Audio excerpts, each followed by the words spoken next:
Hey para pendengar semuanya, balik lagi bersama Novel Audio dan kita akan melanjutkan cerita Absolute Regression Part 2. Oke, langsung saja kita masuk ke ceritanya. Sore harinya saat matahari akan terbenam di Cakrawala, di sebuah rumah yang merupakan tempat tinggal Ciom. Ciom telah kembali ke tempat ini. Dia melihat bayangan dirinya di cermin yang sekarang masih sangat muda. Saat itulah Ciom teringat misinya. Ciom berpikir apa yang sedang dilakukan Huamugi saat ini. Jika saja dia bisa menemukan dan membunuh orang ini sekarang sebelum Huamugi menjadi sangat kuat, maka Ciom akan bisa menyelesaikan persoalan ini dengan mudah. Namun masalahnya, Huamugi sangat sulit untuk ditemukan. Di kehidupan sebelumnya, Huamugi muncul sangat tiba-tiba, seolah jatuh dari langit. Setelah dia menghancurkan aliansi Murim, aliansi Unorthodox, dan kultus demonik, Huamugi langsung bersembunyi dari dunia. Jadi, sangat sedikit informasi mengenai dirinya.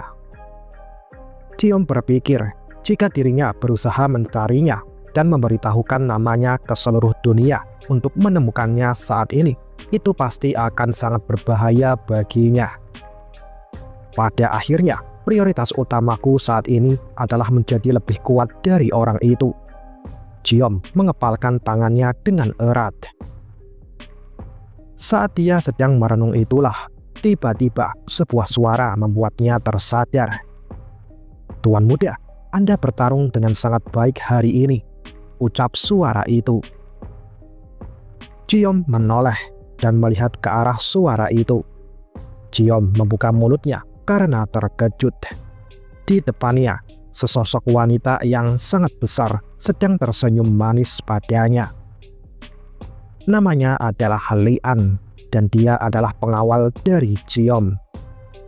Saat melihat sosok Lian, Ciom kembali teringat akan kehidupan masa lalunya. Saat itu, Ciom tidak tahu bahwa tubuh Lian yang sangat besar itu adalah karena seni bela diri yang dia pelajari. Teknik body petrification, itulah nama seni bela dirinya. Saat mempraktikkan seni bela diri ini, penggunanya akan memperoleh kemampuan untuk membuat tubuh menjadi sekeras batu. Itu merupakan teknik rahasia yang hanya diketahui oleh orang-orang tertentu di kultus demonik. Efek sampingnya adalah membuat tubuh penggunanya menjadi sangat besar. Di kehidupan sebelumnya, Lian mati karena dia menghalangi serangan aura pedang yang dilancarkan oleh Huamugi untuk membunuhnya. Berkat pengorbanannya itu, Ciom masih bisa tetap hidup sampai sekarang. Memikirkan hal itu, Ciom melihat Lian dengan tatapan lembut di matanya. Hal itu membuat Lian kebingungan. "Tuan muda, kenapa Anda melihatku seperti itu?" Lian bertanya dengan suara yang manis. Hal itu membuat Ciom diam-diam tersenyum. Ciom sebelumnya tidak menyadari bahwa suara Lian itu terdengar sangat manis. Dulu, dirinya menganggap Lian hanya sebagai sekedar pengawalnya. Sejujurnya, saat Lian masih kecil, dia sangat cantik dan manis. Banyak orang bilang dia akan tumbuh menjadi wanita tercantik di dunia. Tapi gadis cantik itu tiba-tiba suatu hari berubah menjadi wanita yang sangat gemuk dan besar. Ciom bertanya-tanya apa yang dirasakan Lian saat itu. Meskipun dia bisa saja menjadi wanita tercantik di dunia, tapi Lian menyerah akan hal itu demi menjadi lebih kuat untuk bisa melindungi Ciom. Tapi balasannya adalah, setelah tubuh Lian membesar, Ciom memperlakukannya dengan sangat dingin. Mungkin Lian diam-diam menangis di belakangnya. Memikirkan hal itu, Ciom melangkah ke depan Lian dan tersenyum padanya. "Dia lebih besar dari yang aku ingat. Tapi jangan khawatir Lian. Demi dirimu yang menyelamatkanku di kehidupan sebelumnya, aku pasti akan menyingkirkan efek samping dari teknik body petrification itu. Ciom bertekad di dalam hatinya. Melihat tuannya bertingkah aneh hari ini, Lian menjadi khawatir. "Tuan muda, apakah Anda baik-baik saja?" tanya Lian dengan cemas. "Tidak ada yang salah denganku, malahan aku merasa sangat baik hari ini." Setelah mengatakan itu, Ciom berbalik. Kemudian dia mengambil pedangnya sembari berbicara. "Ayo ikuti aku akan menunjukkan sesuatu padamu," kata Ciom. "Kita akan pergi kemana, Tuan muda?" tanya Lian dengan bingung. "Membunuh seseorang," jawab Ciom. Hari sudah malam. Di sebuah rumah, Ciom mengumpulkan semua juru masak di depannya. Para juru masak itu berdiri dengan patuh dengan kegelisahan di hati mereka. Ciom lalu membuka mulutnya. "Kenapa kau melakukan itu?" tanya Ciom. "Tuan muda, apa maksud Anda?" Seorang lelaki tua yang merupakan kepala juru masak menjawab dengan kebingungan di matanya. Ciom tidak menanggapi. Dia hanya melirik seseorang dan berbicara lagi. "Aku bertanya, kenapa kau menaruh racun pemecah energi itu di makananku?" tanya Ciom dengan dingin. Semua orang di ruangan itu sangat terkejut setelah mendengar pertanyaan Ciom. Seorang pemuda yang dilirik Ciom itu menjadi sangat gugup dan langsung membantah. "Tuh Tuan, aku tidak melakukannya," seru pemuda itu dengan cepat. Namun, pemuda itu sangat terkejut saat Ciom berbicara lagi. "Apakah uang 3.000 yang kau dapatkan itu kau gunakan untuk berjudi?" tanya Ciom.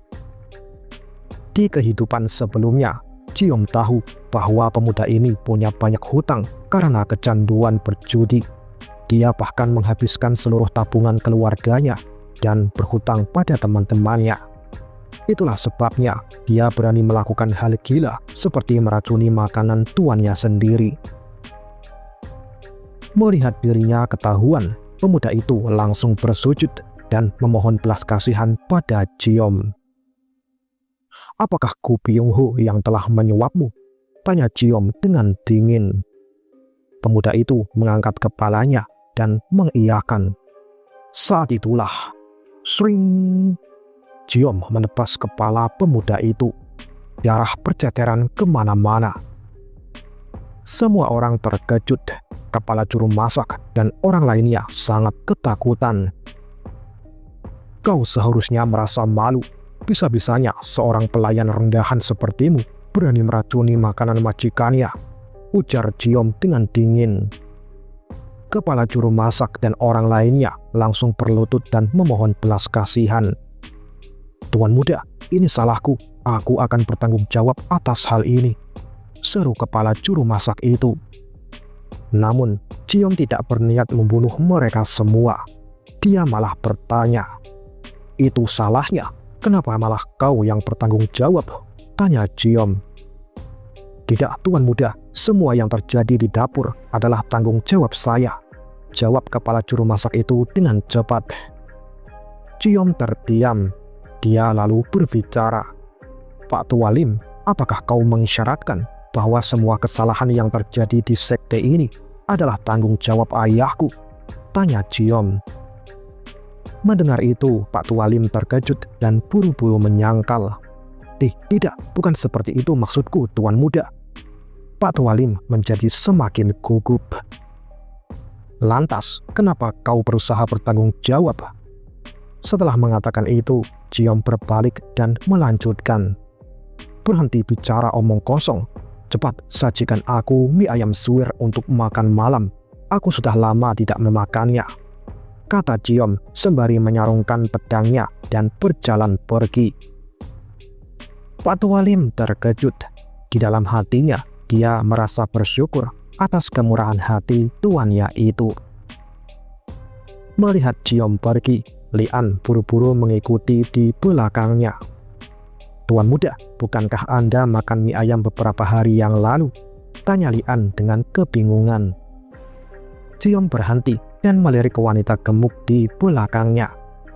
Melihat raut wajahnya yang kebingungan itu, Jiom kemudian tersenyum tipis. Yah, bagiku itu adalah beberapa dekade yang lalu, pikir Jiom dalam hatinya.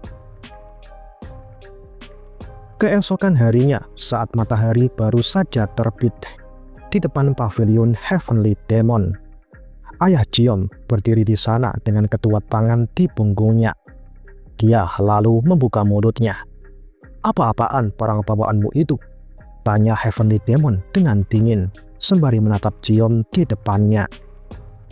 "Ini semua adalah barang yang kita butuhkan untuk beberapa hari ke depan," jawab Jiom. "Beberapa hari? Aku hanya merencanakan perburuan hari ini saja," ujar Heavenly Demon. "Siapa tahu, mungkin saja perburuannya menyenangkan dan itu membuat ayah tinggal selama beberapa hari lagi," kata Jiom dengan tenang. Mendengar itu, Heavenly Demon menatap putranya itu sebentar sebelum dia berbalik. "Kau cukup ambisius." Setelah mengatakan itu, Heavenly Demon pun berjalan pergi. Di belakang markas kultus demonik, ada pegunungan batu yang menjulang tinggi dengan pohon-pohon besar yang tumbuh di atasnya. Jiom dan ayahnya berjalan memasuki pegunungan ini. Setelah berjalan beberapa waktu, Jiom mendengar ayahnya berbicara. "Kau rupanya jauh lebih baik dari yang aku kira." Mendengar itu, Jiom terkejut. Jiom berpikir, apakah ayahnya sadar bahwa dirinya menyembunyikan kemampuan sebenarnya? Memikirkan hal itu, Jiom memutuskan untuk memberitahu ayahnya sebagian kebenarannya. "Aku memang menyembunyikan kemampuanku yang sebenarnya," ucap Jiom. "Sudah kuduga, tapi untuk apa kau menyembunyikan kemampuanmu?" Heavenly Demon melirik putranya itu dan bertanya. "Hanya untuk berjaga-jaga," jawab Jiom.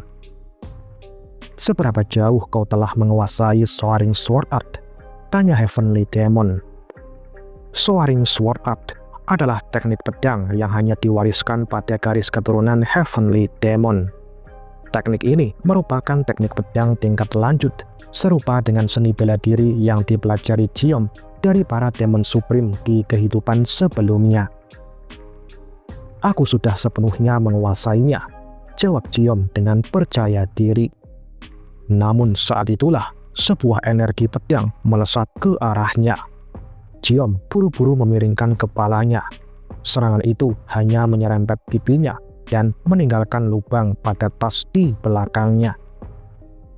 Jiom berkeringat dingin. Seandainya refleksnya tidak bagus, pipinya mungkin sudah berlubang. "Ternyata kau memang telah menguasainya," seru Heavenly Demon. Jiom terdiam. "Ayah, aku tidak menyangka kau akan menyerangku secara tiba-tiba. Bagaimana jika aku tidak bisa menghindar?" tanya Jiom. "Itu artinya kau harus membayar harganya karena telah berbohong padaku. Jika kau sudah menguasainya, kau pasti akan bisa menghindari serangan itu," ujar Heavenly Demon. "Tapi ayah, aku kan punya wajah tampan yang mirip denganmu. Akan terlihat jelek jika ada bekas luka," kata Jiom sambil memegangi pipinya. Heavenly Demon terdiam dan menatap Jiom dengan dingin saat mendengar itu. "Apakah aku sudah berlebihan?" pikir Jiom. Namun Heavenly Demon hanya berbalik dan mengatakan, "Siapa sangka kau bisa menguasai teknik itu di umurmu sekarang? Itu patut diberi pujian," ucap Heavenly Demon. Jiom terkejut. Di dalam hatinya dia berpikir bahwa ayahnya tidaklah sedingin di kehidupan sebelumnya. Setelah itu, mereka berdua pun terus berjalan bersama ke kedalaman hutan di pegunungan itu. Setelah sampai di kedalaman hutan, Heavenly Demon menaruh tangannya di tanah, seolah sedang memeriksa sesuatu. "Ayah belajar berburu dari siapa?" tanya Jiom. Heavenly Demon terdiam sejenak sebelum dia berbicara. "Dari saudaraku," jawabnya singkat. "Apa? Aku ternyata punya paman?" Jiom terkejut.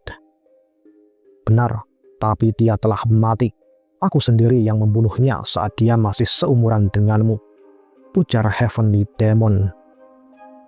Ciom kembali terkejut. Dia melihat sosok ayahnya itu dengan berbagai emosi di dalam hatinya. Dari ekspresinya itu, sepertinya ayahku terpaksa melakukannya. Semakin kuat sosok seseorang, semakin dalam pula luka di hatinya. Memikirkan hal itu, Ciom kemudian membuka mulutnya. "Ayah, kau telah berjuang keras," ucap Ciom, yang mana itu mengejutkan sang Heavenly Demon. Dia melirik Ciom dengan tatapan dingin di matanya. Ciom lalu melanjutkan, "Jika tidak, aku pasti tidak akan lahir ke dunia ini." Mendengar itu, Heavenly Demon terdiam. Dia lalu berbalik dan mengatakan, "Dulu, aku tidak bisa menemukan solusi lain. Kuharap kau tidak mengikuti caraku itu," kata Heavenly Demon. Mendengar itu, Ciom berpikir, apakah ayahnya tidak bisa memenangkan suksesi untuk menjadi Heavenly Demon tanpa membunuh saudaranya sendiri?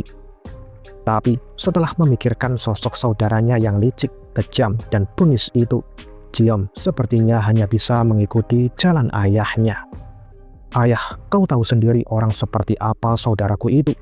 Aku hanya bisa membunuhnya atau dia yang akan membunuhku," seru Ciom dengan tegas. Heavenly Demon terdiam dan tidak mengatakan apapun. Kemudian mereka berdua pun kembali melakukan perjalanan dalam diam. Singkat cerita, mereka berdua pun sampai di pegunungan yang sangat tinggi. Heavenly Demon menaiki gunung itu, diikuti dengan Ciom.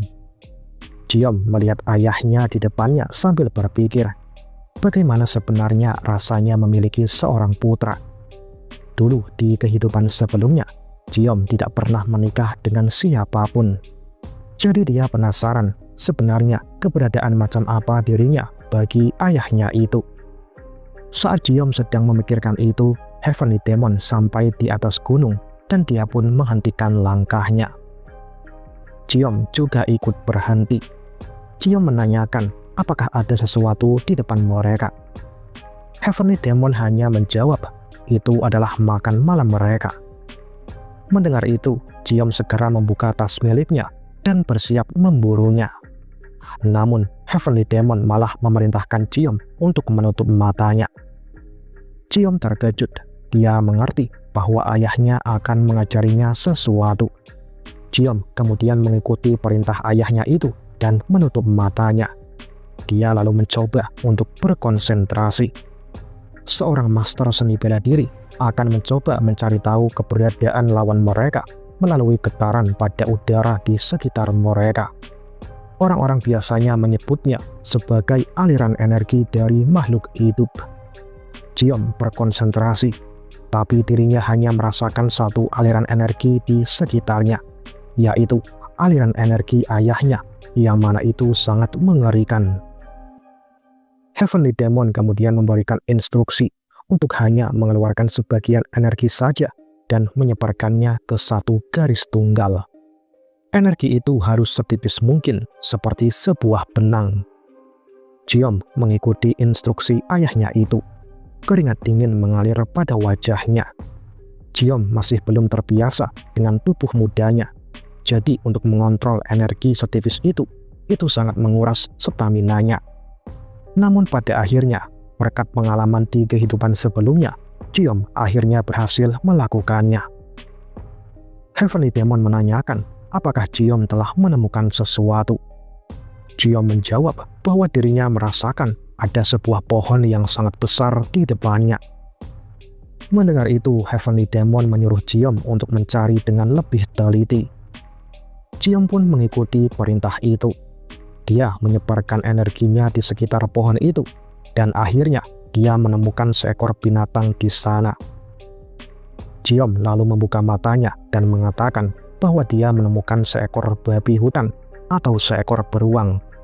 Tapi karena itu memiliki bulu yang kaku dan tubuh yang panjang, Ciom menegaskan bahwa itu pasti seekor babi hutan. Mendengar perkataan Ciom, Heavenly Demon membenarkannya. Heavenly Demon melihat putranya yang bersemangat itu dan sedikit memujinya. Ciom hanya tersenyum tipis.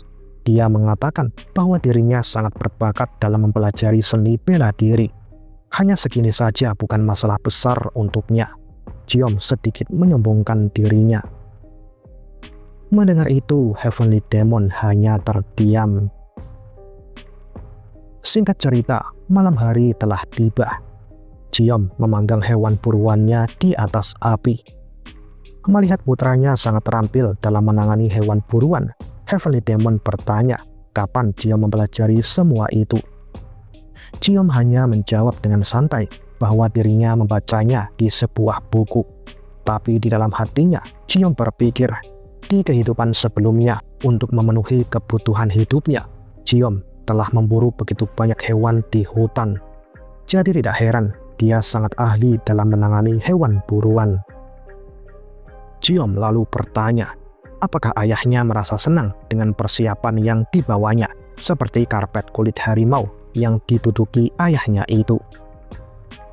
Mendengar pertanyaan itu, Heavenly Demon malah balik bertanya, apakah Ciom melakukan semua ini untuk membuatnya terkesan dan lalu mengukuhkan posisinya sebagai seorang penerus? Ciom berkata tidak.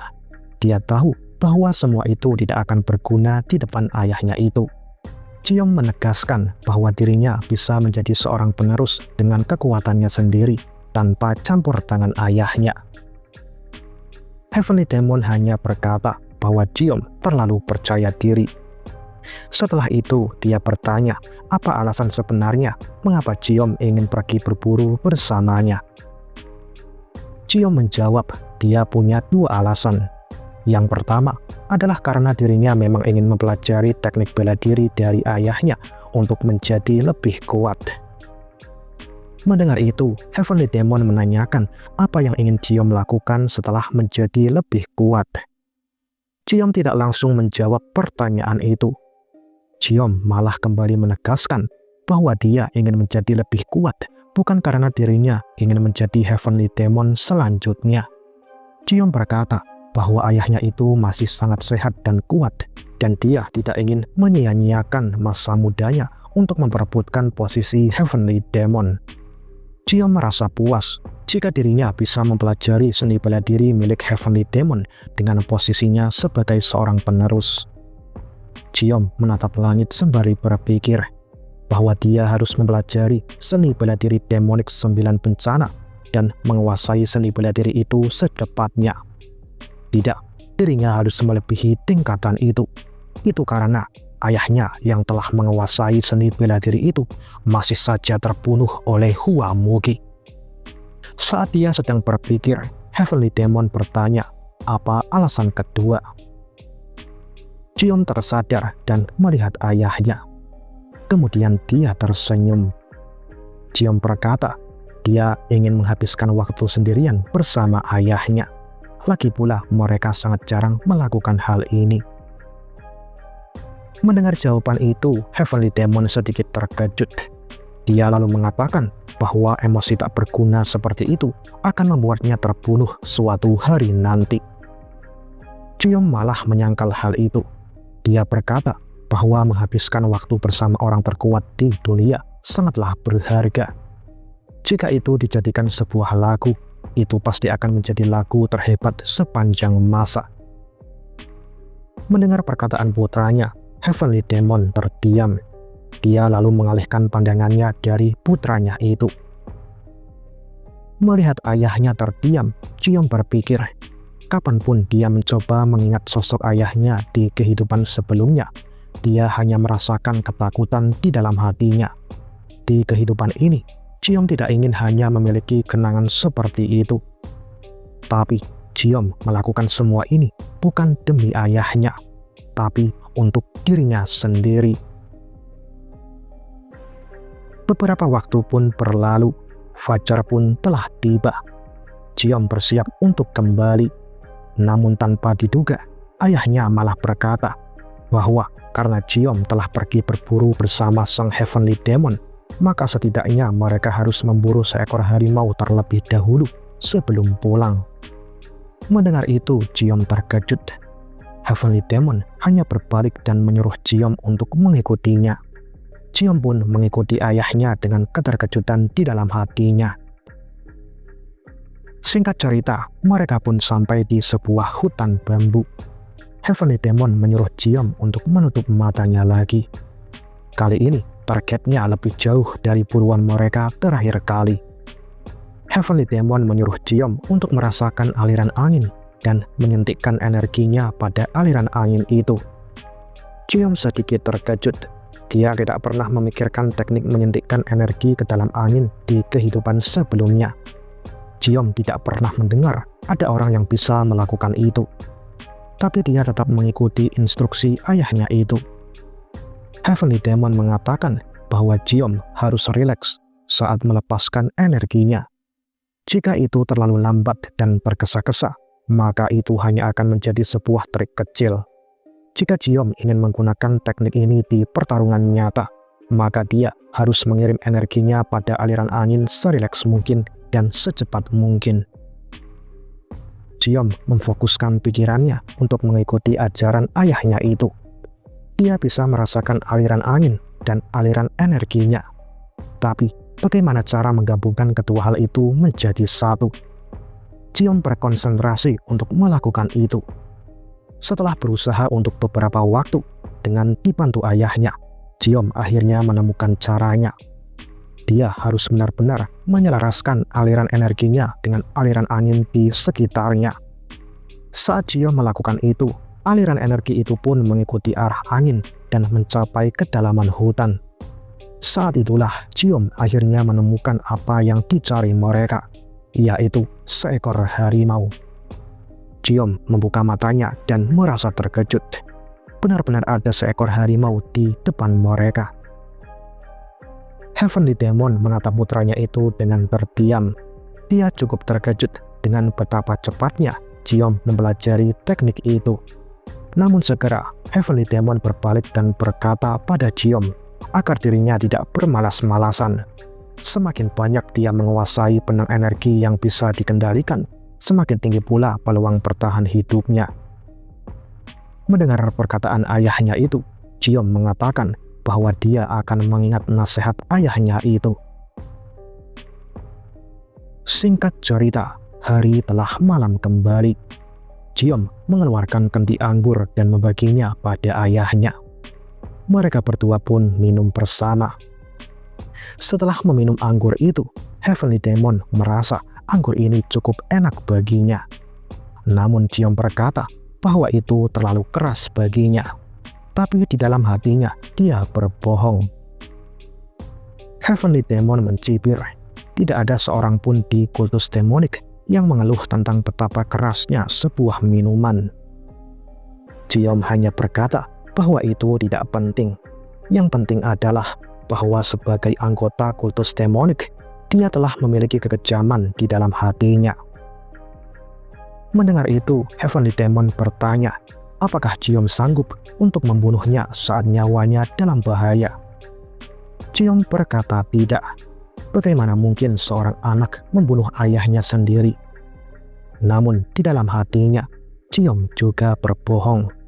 Jika dia memiliki alasan yang cukup, maka Jiom akan membunuhnya, bahkan jika itu adalah ayahnya sendiri. Mendengar jawaban itu, Heavenly Demon meminum anggur lagi sambil berkata, jika Jiom ragu-ragu tentang itu, maka dia seharusnya tidak mengatakan sesuatu seperti memiliki hati yang kejam. Mendengar itu, Jiom tersenyum tipis.